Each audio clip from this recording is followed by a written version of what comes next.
I had moved to Chicago. I wanted to emphasize teaching. So I took a job at a small private liberal arts school, and I became some friends with some people at Northwestern.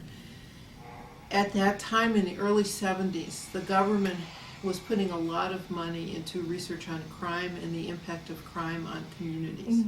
And some people at Northwestern were doing a study of fear of crime.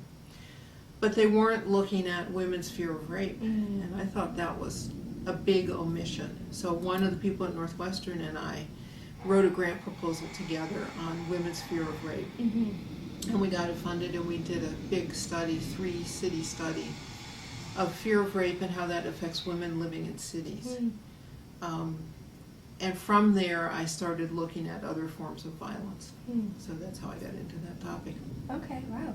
Just like that, you thought up that topic? Well, women's fear of rape. Yeah. Well, we were Well, also it's a influenced jump by Susan Brown Miller's book, Against Our Will, Mm-hmm. where she talks about fear of rape as an instrument of social control of women.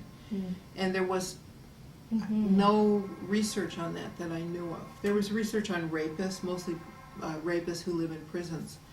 And there was research on fear of crime, but there wasn't research on the impact of fear of rape. And I think when you're talking about women living in cities, fear of rape has a tremendous impact on how they live their lives and where they go and whether they go out at night and all those kinds of questions.